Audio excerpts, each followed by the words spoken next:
You're listening to the Armchair GM Sports Network.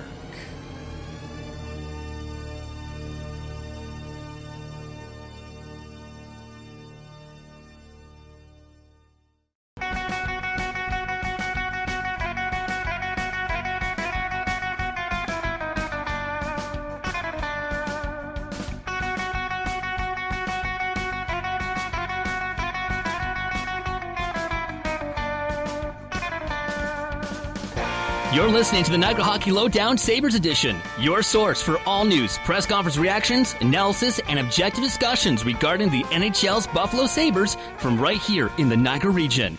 Here are your hosts, Brandon Caputo and Austin Broad. Hello once again, ladies and gentlemen. Welcome to another installment of the Niagara Hockey Lowdown Sabres edition, right here on the Armchair GM Sports Network. This is your September 19th, 2020 edition, your source for North American sports coverage by sports fans, for sports fans, delivered to you right here in the beautiful Niagara region. Find us on social media for updates, giveaways, and sponsor promo code deals each month by following the podcast on Twitter at Armchair GM Pod, as well as this show's podcast. You can follow at AGM Sabres Pod as well. On Facebook by searching Armchair GM's Network, and on Instagram by searching the Armchair GM Sports Network. You can listen to us on our main platform, which is Spreaker.com, and the free Spreaker app by searching the Armchair GMs. As well, check us out on Spotify, YouTube, Apple Podcasts, Google Podcasts, iHeartRadio, CastBox, and Deezer by searching the Armchair GM's Network. And lastly, check out our beautiful user-friendly website, armchairgmsports.com, for all things regarding our network, which includes articles, podcast episodes, sponsors, and contributors. Everything's on there for you guys. So wherever's most convenient for you to listen to us, we're on all those different platforms for you. Please give us a like and a subscribe on any of those platforms. Give us some love over here. As always, I'm one of your hosts of the Niagara Hockey Lowdown Sabres edition, Cappy. You can follow me on Twitter, at Capoots13 with a Canadian Z. And I'm always pleased to be joined on the Sabres portion of the network by my good friend, Austin. You can follow him on Twitter, at Austin_BroadTCB. He's a contributing writer for the ChargingBuffalo.net. Austin, we're back for an impromptu episode because of an exciting trade that happened for the Sabres earlier this week, and I'm really fired up to talk about it. Yeah, absolutely. I mean, Kevin Adams, it seems to be the Sabres' approach for the last few GMs is, under the radar, making a move when nobody's expecting it. And Kevin Adams decided, on an afternoon when no one was really talking about the Sabres, to make his first move. And I got to tell you, we still don't know how he's going to do as the GM, but it's a pretty solid start acquiring Eric Staal for Marcus Johannson straight up. Absolutely. So, yeah, exactly like Austin mentioned. Eric Staal has been acquired by the Buffalo Sabres in exchange for Marcus Johannson. Obviously, Eric Staal, lengthy tenure with the Carolina Hurricanes and most recently the Minnesota Wild. We're going to analyze that trade. We're going to talk about a couple of the hires as well for the coaching staff for the Rochester Americans, which bringing in a few familiar names as far as the Buffalo Sabres go. And as well, we got a Twitter poll that we put up yesterday regarding the trade and what the fans out there are thinking of the trade. So with that being said, Austin, let's just jump right into it here. Eric Staal acquired from the Minnesota Wild earlier this week in exchange for Marcus Johannson, who had a long one-year tenure with the Buffalo Sabres. Johannson, let's first start talking about Johannson. Obviously, he was brought in, had just recently been on the Boston Bruins team that was very successful in the playoffs, and has been on a lot of winning teams. He was there on New Jersey when they were making the playoffs. He was a longtime Washington Capital. He played pretty decent for the Sabres this year. Just what did you think of Marcus Johansson's one-year tenure with this team, as he did sign a 2-year deal worth $4.5 million last offseason?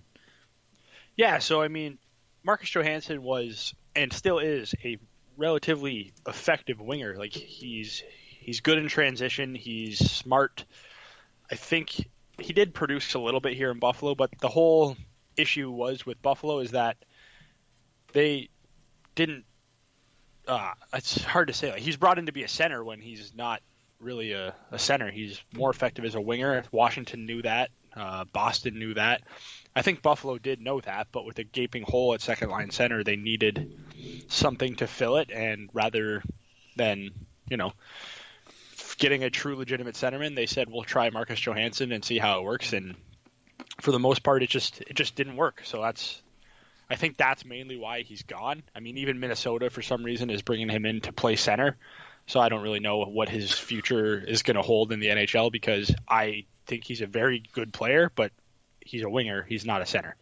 And again, he's 29 years old. He had 30 points in 60 games for the Sabres last year, minus 12. But again, like, he brought back flashbacks of Ville Leino for me. And I'm just saying this as far as a centerman. Marcus Johannson was a lot better of a producer than Ville Leino ever was in his tenure for the Sabres, and that contract will live in our nightmares forever. But it just seems like they brought in a winger who played center, sporadically throughout his career, not a natural centerman that was brought in as basically a guy on a really good team, a contending team, was a third-line winger who could move up to the second line if needed, and he was asked to play second-line center, so just basically out of his depth as far as what he's able to contribute on the ice. And I don't really think that's Marcus Johansson's fault. I think that was more on Jason Botterill and Ralph Kruger for not putting him in the best spot where he could succeed on this team. Yeah, no, I totally agree with you. I mean, look, you signed Marcus Johannson to a 2-year deal worth $9 million, $4.5 per year. He was on pace to produce 41 points in an 82-game season. I mean, can't ask for much more than that production-wise. I think you would have gotten more out of him if he was in his, like you said, used properly and used the way that he could be more effective. But that's just not the way it was in Buffalo. And, I mean, we talked about it plenty of times. They don't have that true second-line center.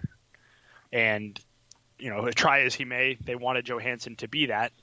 He wasn't good at faceoffs. He didn't ever really look comfortable playing alongside Jeff Skinner on that second line. He never looked like he could get into rhythm. I know he got hurt and you missed some games with Buffalo, but he just never looked like he could get into rhythm. And I think a lot of that is the fact that he wasn't being used where he could be most effective, and that was obviously on the wing, which is why I like this trade a lot, because they brought in a actual true natural center to try and fill that second line center role. So at least Adams is kind of righting that wrong. I know Eric Staal at his age is no, Sean Monahan or Ryan O'Reilly, but he's productive and he's a true center that can bridge the gap until the next group of Buffalo Sabres are ready. So that's why I like this trade a lot, because Adams identified that we need to get better at the center ice position, and he brought in a true fit, not a patchwork winger/center to fill that role. And another thing that should be mentioned is that obviously we've heard over the summer that the Pegulas are going to be cutting costs, or trying to cut payroll as quickly as possible with the pandemic and everything going on, but also in their mind still trying to be competitive. Well, this is the one case where it actually worked out for them, and they look like geniuses with that statement, because Eric Staal is actually making less than Marcus Johannson. Marcus Johansson's making $4.5 million, like we mentioned. Eric Staal is only making $3.25, so the Sabres actually have a saving of over $1 million in this trade. So pretty incredible that they say that they were going to try to be more competitive while cutting salary, but they were actually able to do that with this trade. Absolutely. I know a lot of people freaked out when they heard the reports of the internal cap and everything, but what people don't understand is that you can find cheaper players who are more effective and that actually improve your team. And like you said, that is literally what they did with this trade. As good as Marcus Johannson was, and as good as he can be, Eric Staal is a more effective player. He has a better proven track record. I mean, he is 3 years removed. I mean, he scored 42 goals in 2017-18, so however you want to look at it. 3 seasons ago, he scored 42 goals. Johannson has never even sniffed 40 goals. So they were able to get the best of both worlds. They shaved some salary cap savings and some actual cash savings. What people don't realize is that there's a difference between cap savings and cash savings. So they actually were able to save both. They don't have to pay Stahl as much money, and he's got a smaller AAV. And he's a better player. I mean, I don't know about you, but when I saw the reaction on social media from a lot of smart, number guys like Evolving Wild, Charting Hockey, Dom Leschizin from The Athletic, everyone couldn't believe what Minnesota was doing with this trade. It's not very often that the Sabres make a trade and everyone is just so on their side and thinks it's a home run for them. So while they were able to get a good trade and save money, the Pegulas and the Sabres fans can't be happier with Kevin Adams after he made his first move. Yeah, great first start. I mean, you look at it from every aspect. I mean, I'm sure the reason why Stahl's AAV is so low is that he wanted to sign in Minnesota when he signed there 4 years ago, and I think he needed to take a little bit of a cap or a little bit of a pay cut in order for that team to be competitive with all the big salaries they had. So for Buffalo's sake, they kind of lucked out that Stahl took a hometown discount with Minnesota somewhat, and now they get him on a very nice deal for the last year of his deal at 3.25. But if we quickly touch on the Wild, I really don't understand what they're doing. It looks like they're really just trying to, start fresh in the middle of the ice. I mean, they trade away Eric Staal. They're not bringing back their longtime franchise centerman and Mikko Koivu, who's been there for 15 years, just like Mr. Wild. He was an integral part of that franchise and that organization, and in the community for so long. It just seems like the Wild are finally going to try to go in a different direction. And for the Sabres, it worked out as they were able to get a guy that like Eric Staal, who's still very effective for basically a top 9 winger on most good competitive teams. Yeah, when you want to look at it from the Minnesota side, I mean, they also have the rumors of them shopping Matthew Dumba. The asking price for Matthew Dumba is a number 1 centerman, so it's kind of ironic that they trade their number 1 centerman and then want to trade maybe not their best defenseman, but one of their best defensemen. I think, Jonas Brodin is probably their best defenseman, but they want to trade Dumba, arguably their number 2, for a number 1 center. I get it, Stahl was older, but, I mean, age aside, his production since joining Minnesota has just been – his lowest goal total is 19, and that's what he scored last year only in 66 games. Who knows how much he would have ended up with if they actually were able to finish the whole season. It just seems like they're making moves for the sake of making moves, and that's a dangerous spot to be in if you're the Minnesota Wild. But I'm glad Kevin Adams was able to call up and take advantage of it. Yeah, that's Tim Murray level there. But it seems like over the years, the Wild and the Sabres have always seemed to be, good trade partners. They've always seemed to end up making a trade at least, once every couple of years. It just seems they're just those franchises, even though they have completely different management groups. It just seems like the Wild and Sabres are, kind of trade partners more times than not than most teams. I'd say they probably make more trades with Minnesota than they do any other team in this league over the last 10 years. Yeah, I believe it's the last 4 GMs. I mean, Regier, Murray, Botterill, and now Adams have all made at least one trade with Minnesota. It's just weird when you find teams like that they just, no matter what, like you said, different management groups, different people in charge, they always seem to connect and make a trade. And I mean, Botterill's trade with Minnesota worked out pretty well. I know people didn't like Scandella at the end, but Scandella was pretty effective when he came back. Regier brought in Johan Larsson. Murray ended up shipping out Matt Molson and then bringing him back. So, I mean, they've been able to make some pretty solid moves with the Wild, and this one looks like it could be, depending on how Stahl does next year, but it's very encouraging to see this trade and to think of what Eric Staal can bring to this organization both on and off the ice. Absolutely. And we're going to get into that after our commercial break today on the show today. So we'll be right back here on the Niagara Hockey Lowdown Sabres edition. Stay here and we'll be back to discuss more about what Eric Staal is going to bring to the Sabres lineup and kind of trying to pencil together what it's going to look like with so many free agents and everything like that. So we'll be right back here on the Niagara Hockey Lowdown Sabres edition and right here on the Armchair GM Sports Network. Carmine's Pizzeria Italiano, serving traditional-style Italian pizzas made with the freshest, top-quality ingredients. Loaded subs and their famous chicken wings. Winners of the Reader's Choice Diamond Award, 4 years running from Niagara this week for Best Pizza and Wings in Niagara Falls. Home of the best tray and wing combo in town for the price and quality. Open daily from 3 p.m. to 9 p.m., located on the corner of Drummond Road and Dunn Street. Available for call-ahead pickup or delivery at 905-374-4400. Make sure to like them on Facebook and view their website for their menu at carmine'spizzeria.ca. Carmine's Pizzeria Italiano. Way too good. As we all adjust to this new world that we're living in today, masks are now mandatory, and Niagara's own Custom PPE is Canada's leading face mask provider. Visit them online at customppe.ca and choose between several mask options with different colors and sizes. Add your organization, company, or team logo so you make your face masks unique. Available to purchase online 24/7 at customppe.ca and shipped within 1 week. They have the best prices and quickest turnaround in Canada, and no order is too big or too small. Also offering custom floor stickers as well as face and counter shields for your business or workplace. Visit customppe.ca and use the code ARMCHAIR at checkout for 20% off your custom or blank face mask today.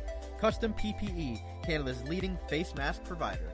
Attention job seekers, if you are currently looking for work in the Niagara region, you owe it to yourself to check out the services provided by the Niagara Employment Help Center, located at 6100 Throwstone Road, Niagara Falls, directly across from the Camisos Plaza. Their free services include resume and cover letter writing, community resource and referral information, local labor market information, job search strategies, assistance with clarifying employment training and career goals, employment counseling and job search support, second career information and registration assistance, and all their services are currently provided by appointment only. So give them a call at 905-358-0021 or visit their website at ehc.on.ca, the Niagara Employment Help Center. This Employment Ontario program is funded by the Government of Ontario. J&L Flooring is a Niagara-based specialty flooring and design company. They take great pride in providing elite customer service and support. They are a specialty flooring and decor boutique shop with a beautiful showroom, great pricing, and a wide variety and truly unique selection of products. All their products are environmentally friendly and responsibly produced, so you can feel great about your flooring choices. Their goal as a local business is to build authentic relationships based on honesty and integrity that they foster with respect and authenticity. Offering a unique and wide range of quality products presented by a knowledgeable and patient team, they connect with their customers to simplify the process to make their life easier and to make their homes beautiful. Visit them at 4424 Montrose Road, Niagara Falls, or find out more at jnlflooring.com. Open Monday through Friday, 9 a.m. through 5 p.m., and Saturday, 9 a.m. to 3 p.m. 905-358-3299 J&L Flooring. The Spicy Olive Bar and Grill is located on the top of Clifton Hill and just a 5-minute walk from the majestic Niagara Falls. It is conveniently nestled in the heart of the tourist district. A family-owned and operated business, the Spicy Olive opened its doors in May of 2003 and has since been established as an authentic and unique Italian restaurant and bar. Its rustic ambiance and time-worn finishing provide a warm and inviting dining experience. Offering an array of delicious dishes, they specialize in authentic Italian cuisine, homemade sauces, fresh ingredients, and consistently providing a strong foundation on which they build their menu. As night falls, the Spicy Olive shifts to a lively lounge where drinks and live music come together to make a perfect evening. For more than 15 years, they have provided not only for their dedicated locals, but their customers from all over the world with authentic Italian food and great live entertainment. Open daily 5 p.m. to 10 p.m. for dinner and till 2 a.m. for drinks. Check out their new menu and book reservations on their website at Spicy Olive Bar and Grill, it's with an E at the end, .com, or call 905-371-2323 for reservations as well. The Spicy Olive Bar and Grill. You're listening to the Armchair GM Sports Network, the Niagara region's best local source for North American sports podcasting coverage. By sports fans, for sports fans.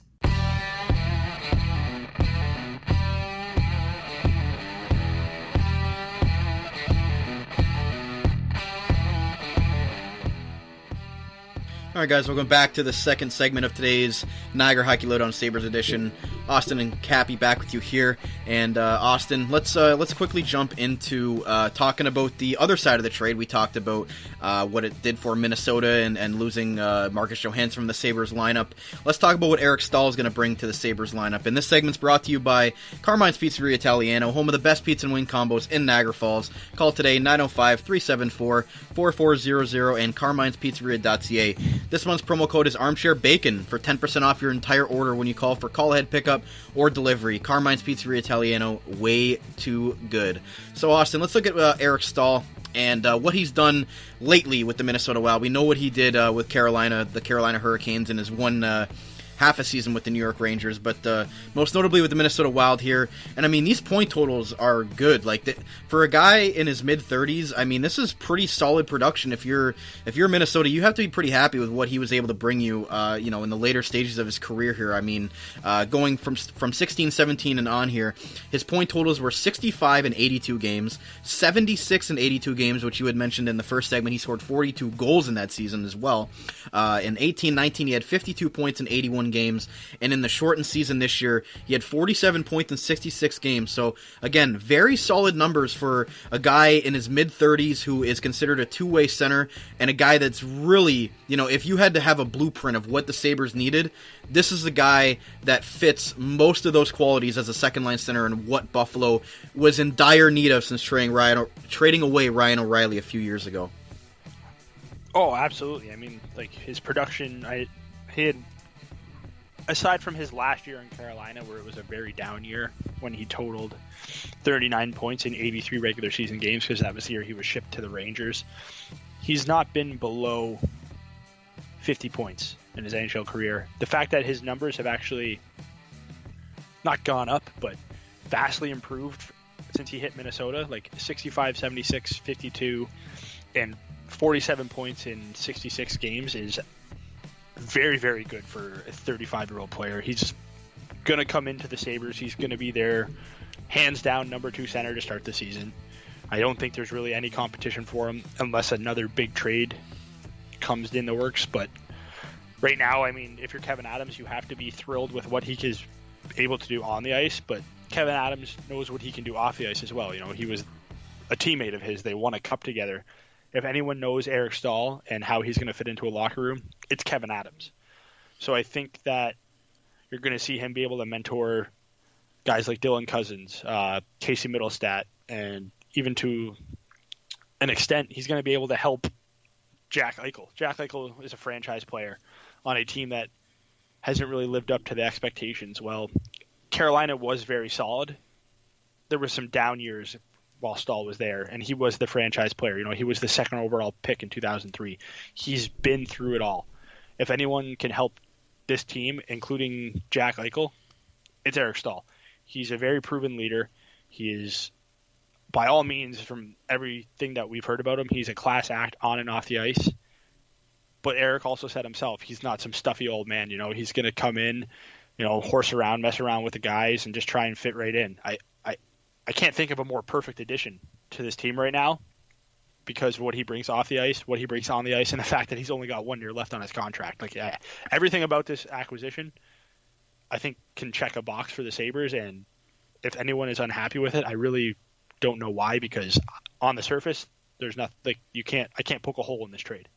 Yeah, I mean, people can say that, if Jack Eichel has another bad season, he might want to be traded or want out of Buffalo. Well, they made it a move in the right direction here. They get him a second-line center that can support him, which he has not had since Ryan O'Reilly was traded away. And one of the biggest frustrations for him and the entire organization and the fan base is that they haven't had somebody of an Eric Stahl's caliber to play behind Jack Eichel, and teams can basically prepare for Jack Eichel, and then who knows what's going to be from line 2 to 4. It could be Zemgus Girgensons, Johan Larsson, or a winger to be named, possibly Dominic Cahoon or Marcus Johannson at this point. But I mean, I just love the move in all aspects. I also think it's a very underrated a topic that goes under the radar a little bit that we can discuss is Jeff Skinner reuniting with Eric Staal. Both of them made the All-Star team at the same time when they were in Carolina and had some successful years together. What do you think of possibly pairing? Obviously, you have Olofsson playing on the top line with Jack Eichel, so you could have Jeff Skinner on the second line with Eric, reuniting with Eric Staal from their Carolina days. I think that could be a very underrated pairing reuniting there. Yeah, I mean, it's, they were teammates back in Carolina. A lot of people might not know this, but they don't have a lot of history together on the ice at the same time. They didn't really, I think in the 6 years that they were teammates together, I think they played a total of, I can't remember exactly how many minutes they played together, but it's not like they were glued to each other's hips.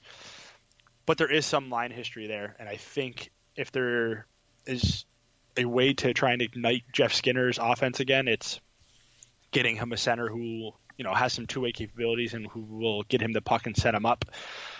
Stahl could be a very good fit. It's just that that whole comfort thing. I mean, it's been a while since they played together, but it's kind of like riding a bike. Once you're on the ice with an old teammate or an old line mate, just because it's been a few years, you kind of figure out how they like to play. So having that line history is very good, but people need to realize that it's also not like they were line mates all the time in Carolina. So it could be an interesting fit. I don't necessarily think it's a lock, but when you're paying Jeff Skinner as much money as he's paying, I would expect that if he's not on Eichel's wing, he'll be on Stahl's, and I think that is a very solid fit. Bringing in Stahl it gives them a lot more wiggle room with their top nine. I mean, they can start Cousins on the wing, put him on the second line. They can start Cousins at third line center if they feel like it. I'm not really sure. I think Cousins should start at the wing no matter what. I would like to see him ideally in that top six as a winger, but it pushes some people down the lineup now. It gives them a lot of room to play with their top nine, and they can actually make three solid offensive-minded lines, not just 1.5. Exactly, and like you mentioned, it doesn't push people up in the lineup where they shouldn't be playing. It actually pushes people down, which is a little bit better for this team, and putting people in roles where they probably should be playing, and the comfort factor there. And like you mentioned, Dylan Cousins, a good segue into our next topic here. I mean, he was the guy that's projected to come in and be the second-line center, and I just was not about that idea. We saw what that happened with Casey Mittelstadt, and obviously Cousins, maybe a little bit better of a two-way player than Mittelstadt was or is at this point. But I just don't think rushing, a kid coming out of junior hockey in the WHL and putting him in the NHL as a second-line center in his first season, I think that's recipe for disaster, especially when you're going up against a lot of teams in your division that have very solid center ice positions. I think that's a lot of pressure to put on a very young kid like Dylan Cousins, and having him now learn from and be mentored by a guy like Eric Staal, and also being pushed down the lineup. Like you mentioned, he can go on the wing, or if they're really content on him being a center, he can move down to the third line center, and it's not as big of a jump and an expectation as to being the number two center behind Jack Eichel and expected to produce 60 points in his rookie season and play solid two-way play. It just seems like this works out great for all parties and all players on this team into being put in the roles to succeed and not being forced into roles where it might be impossible for them to do so, especially Dylan Cousins, like you mentioned. Yeah, and I think that was arguably the best quote I've heard Kevin Adams say since he was GM. In his conference call or Zoom call, whatever you want to call it, after the Stahl trade, he said they're very excited for Cousins to come in and compete for a lineup spot, but they have no interest in putting him in a spot where he is not ready to succeed. And I think basically hinting at, we did not want Dylan Cousins to come in and be the second line center, which is what you just talked about, what we saw with Casey Mittelstadt. I think Casey Mittelstadt failed for other reasons besides being forced into a second-line center role, but it's good to hear Kevin Adams say that he has faith in Cousins but isn't ready to, put too much on his plate. And obviously the addition of Stahl pretty much just eliminates all possibility of Cousins being put into a spot that he won't be ready to succeed in. Mm-hmm. And let's go over the cap-friendly situation with the Sabres, and it's interesting. They have 4 forwards under contract this year. So, I mean, Jack Eichel, Jeff Skinner, Kyle Opozo, and Eric Staal are the only NHL contracts as far as forwards that they have under contract. The rest, Lazar, Cahoon, Simmons, Thompson, Saboka, VC, Girgensons, Larson, Frolik, Olofsson, and Reinhardt are all either UFAs or RFAs. So we could see a very different look Sabres lineup. Obviously, you'd expect guys like Sam Reinhart, Victor Olofsson, Dominic Cahoon to get re-signed. Either one of Girgensons or Johan Larson will most likely be re-signed. But it looks like they're either going to be bringing some guys up from junior hockey like Dylan Cousins, or bringing some guys up from Rochester, or with the $34 million projected cap space they have right now, they have an opportunity to go out and get players to put around and to possibly play with guys like Eichel and or Eric Staal. So they have a lot of options this year, and it seems like with all the dead money that was coming off the books, there really is an opportunity for this team to have a very different look going into the 2021 season. Yeah, exactly. I mean, when you look at some of their non-rostered forwards, I mean, obviously you have Dylan Cousins on his entry-level deal. You have guys like Rasmus Asplund who he could, if Larson's and Girgensons both bail, I know he might not necessarily be as effective as Johan Larsson right away, but at 22 years old, I think Asplund could be an effective fourth-line center who is on a cheaper contract. They signed Brett Murray to an entry-level deal. He was a pretty solid player at the end of the year for Rochester. Mittelstadt needs his contract. Again, does he slot into the NHL? We don't know. We'll find out. But like you said, there is options. I think you could see that bottom 6 come into shape. They do have some players, like Asplund or Ruotsalainen, even Matej Pekar, who signed his entry-level deal. Hopefully these guys end up starting in Rochester, but, end-all, be-all, if they have to come in and play a bottom six role because they're trying to save some money here and there, I don't think it'll necessarily be that bad. But like you said, they have some money to spend. I know Reinhart and Olofsson. Again, Olofsson's a weird one because he's got those awesome years of production, but I couldn't tell you what I think his next contract's going to look like just because I don't know. It's kind of unprecedented, a kid, getting his second contract 1 or 2 years after he comes over to North America. He spent 1 year with Rochester, 1 year with Buffalo. So his next contract is going to be interesting, but I assume him and Reinhart are going to take up a pretty big chunk of change. On defense, Montour's their only RFA. I don't really know if he's back necessarily, so they do have some wiggle room there. Cahoon and Lazar shouldn't be too expensive. Tage Thompson shouldn't be too expensive. The kicker is Johan Larsson. Is he going to want to come back, and how much is he going to want to come back? Because let's face it, your center ice is the most important position in the game, and if Larsson leaves, it basically leaves you with Stahl, Skinner, and Lazar as proven NHL centermen. So it'll be interesting to see how Kevin Adams works his way through these waters. We only have a couple weeks till free agency, so it's actually coming up really soon. So he's got a lot of work to be doing in the not too distant future. Absolutely. So hopefully we're able to get some episodes out before the draft and before free agency hits, so we can kind of discuss some of the options here for the Sabres more in depthly. But let's move here into the Twitter poll from the Eric Staal trade. We put this up on our Twitter account. Again, you can follow it at AGM Sabres Pod.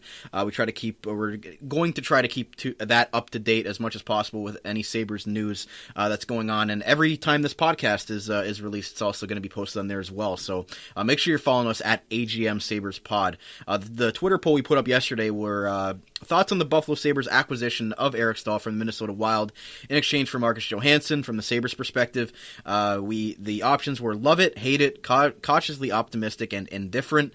As of right now, the poll has 2 hours left, and 62.5% Austin said they loved it, with cautiously optimistic coming in at 32.5%, indifferent and hate it were at 2.5%. So it seems like mostly positive here for the Sabres as far as the Eric Staal trade, with a few people, they're optimistic about it, but with what they've seen from the Sabres, they're not going to get their hopes up too much until they see what happens on the ice. So do you think that was an encouraging response from the Twitter poll that we put out?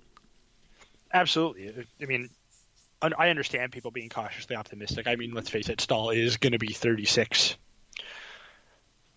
It's possible he falls off a cliff, but I can't imagine it being that bad. That's why I'm in the category of I love it. I mean, if you hate it, I guess you're still salty about 2005, 2006, which if that's you, that's you. I understand. But Adams got a former teammate. He knows what he's about. He is a legitimate second-line center, at least for one more year. He can produce.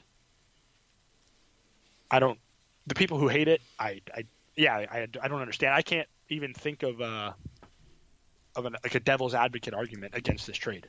Mm-hmm.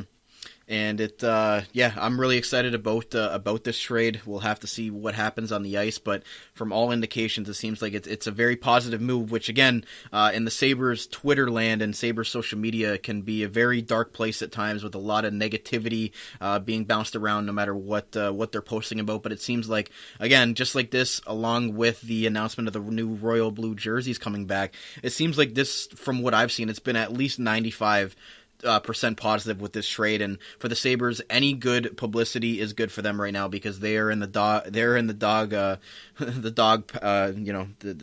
doghouse of a lot of fans in this fan base right now, and a lot of people around the league as well. So it seems like whenever they can get small wins like this, it goes a mile. Yeah, absolutely. Like I said, it's every report that came out between the Royal Blue jerseys and the Stahl trade, Sabres fans were just like, oh, doom and gloom. Oh, doom and gloom. The cap hit, like the internal salary cap came out, and everyone just started freaking the hell out. I mean, that guy Dwayne posted a huge rant on Twitter, and I was just like, man, calm down. You don't even – an internal cap, most teams are going to have an internal cap because the salary cap is going to be going down because of what happened this year. And again, just because you're not spending to the cap doesn't mean you can't find effective, good players. This trade is the best example of that. You shed salary cap and got better. If this is a sign of things to come for the moves that Kevin Adams is going to make, it's kind of hard not to be a little bit optimistic about the future and what he's going to add to this team. I understand not giving them the benefit of the doubt because they don't deserve the benefit of the doubt. But if this is a sign of things to come, it could be a little bit brighter of a future than we thought in Saberland. Absolutely, and a little bit more optimistic than we were probably a week ago before this trade happened. So we'll have to see how this progresses and what other moves are made in the draft and the offseason. But that's basically it for our analysis of the Eric Staal trade. It's hard to piece a roster together or a lineup together when there's a lot of RFAs and UFAs to be had around. So I'm sure we'll discuss that on a later date when the draft and free agency happens and we can start to piece together next year's lineup for the Sabres, which already looks better, in my opinion, with Eric Staal down the middle. So with that being said, let's end the show today, Austin, with talking about the other small news that we got. And a couple former Sabres have now joined the Rochester Americans coaching staff. We have Adam Mayer and Mike Weber. Firstly, Adam Mayer has been a Sabres development coach for the past 5 years. He spent the last season on the Amherst coaching staff. He stepped in for Chris Taylor when he moved up in the Sabres staff with Don Granato's illness. And then as well, prior to that, he spent 2 seasons coaching in the Academy of Hockey under Kevin Adams. So another Harbor Center guy, which we love to joke about on this podcast and in the Sabres Twitter land as well. Mike Weber, he was a former Sabre, but he's been coaching for the Windsor Spitfires of the OHL. So we've seen him a few times coaching against the Niagara Ice Dogs, who we cover on the media side as an assistant coach. So that is from diebytheblade.com. So we've got a couple of guys with some experience here, but, we're all going to joke about the Adam Mayer coming over and another Harbor Center guy, and Mike Weber actually having some experience in the coaching side with the Windsor Spitfires. What do you think that 2 former Sabres here are going to bring to the Rochester Americans coaching staff? Well, first things first, Mike Weber, he has coached in junior the last 2 years. Windsor is a powerhouse program for the most part in the OHL, so I think if there's ever an OHL organization you want to learn from, Windsor would be near the top of that list. It's like I said, we talked about this. It's usually these types of players, the Adam Mayers, the Mike Webers, that end up being the better coaching guys. So obviously it's an encouraging thing. The Adam Mayer Academy of Hockey connection's always going to be there. It seems like every hire that Adams is making either has the Academy of Hockey or a Sabres connection in some way. But joining Rochester staff, the thing I think about this, if you look at Seth Appert, if you look at Adam Mayer, if you look at Mike Weber, one thing they have in common is they've coached young kids and developed them. So it seems that Adams and the Sabres are now focusing on development in Rochester rather than, necessarily playoff success with what Chris Taylor had there. So if you're looking for development, I view this as a positive sign. If you're looking for Rochester to be super successful and a powerhouse AHL program, I don't think that's the main goal anymore. I know they're going to say it is, but based off these hires, I think they're focusing on developing the Rochester players the right way into future Sabres. That's what this says to me. And again, I have no opinion on if I believe it's going to work or not because I just don't know enough about Weber and Mayer's coaching styles. Yeah, I mean, we know what they've done as far as development coaches from Mayer's perspective, and obviously Mike Weber developing, young junior players. But, I mean, from the outside of it, I guess it looks good right now, but we'll have to see, on Seth Appert's staff, what they're actually going to be able to do on the ice. But it seems like, again, 2 guys that, like you mentioned, not the most skilled guys, but, those guys end up going on to be the best coaches because sometimes when you have all-world talent and you're just gifted with talent, when you were born, it's hard for you to teach other players how to do that. That's why Wayne Gretzky was not the most successful coach. You can't teach that type of talent. So I think, they're going in the right direction, and at least they're on the right track as far as trying to bring in the types of guys that can help move along these young players. Because if they were bringing in, some other candidates or guys that we really didn't think that had any sort of business being on a coaching staff, we'd be kind of thinking of it differently. So at least Kevin Adams and this coaching staff and the organization from Rochester and Buffalo are kind of looking like they're trying to shape this thing out into a positive and how they want their American League players to develop and hopefully become Buffalo Sabres, which has been a very big talking point and a very big disappointment as far as developing these AHL players into impactful NHL players like we've seen from a lot of different organizations in the league. Yeah, exactly. I mean, we talked about it all the time. Development. Buffalo needs their prospects that they do have to be able to turn into NHL players because, like we always talk about, the cupboard being bare. Well, hopefully Adams can refill it, and hopefully Adams and now Appert, Mayer, and Weber can get the best out of what they do have down in Rochester, and hopefully that snowballs into future success for Buffalo. Absolutely. So with that being said, I don't have anything else to cover today. Again, it was a bit of a shorter episode, but we were able to stretch it just into about 45 minutes, Austin. But anything else you want to mention before we wrap up the show today? I don't know when we're going to be back. Again, if the Sabres make another big trade, we'll do another impromptu episode like today.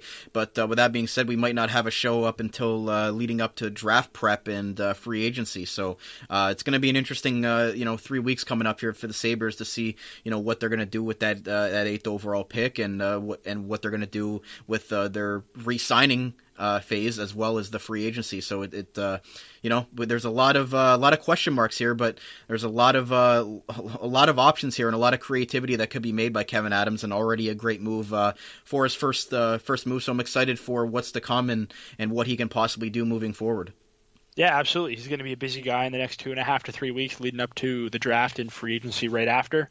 The only thing we can do now is it's an interesting situation. These players that are about to get drafted, the Swedish Hockey League started today, so players are getting another chance to, as a year older, to show what they can do before they get drafted. So it's going to be interesting. It'll be interesting to see if certain players either fall or rise, and the Sabres might end up drafting someone that you and I haven't even discussed because he's looked very good as an older player. So it's a very weird situation that we're in, but the next 2.5 to 3 weeks is going to be big. It's going to be a lot of fun, and I can't wait for the draft and free agency to open up. Absolutely. So be looking forward to a couple weeks there in October. And with that being said, that's going to wrap it up for today's episode of the Niagara Hockey Lowdown Sabres edition, right here on the Armchair GM Sports Network, your source for North American sports coverage by sports fans, for sports fans, delivered to you right here in the good old Niagara region. As always, I'm one of your hosts of the Niagara Hockey Lowdown Sabres edition, Cappy. You can follow me on Twitter at Caputs13 with a Canadian Z. As well, you can follow my co-host Austin at Austin_Broad TCB. Austin, thanks so much for taking the time to come on and talk some Sabres. Always appreciated. Of course, always happy to record an episode, no matter what it's about. Absolutely. So hopefully we'll see you fans here coming up for our draft prep. Definitely be doing some stuff with that. So stay tuned for the draft stuff. And again, follow us on Twitter at AGM Sabres Pod for any updates regarding the Sabres as well. And a big thank you to all of our great sponsors who help put us on and support the network. Keep the show on the air. Make sure you're checking them out and telling them that the Armchair GM sent you. And finally, to you viewers out there for tuning in and listening along with us for this episode. This has been the Niagara Hockey Lowdown Sabres edition on the Armchair GM Sports Network by sports fans, for sports fans. We'll see you guys soon. See you soon, guys.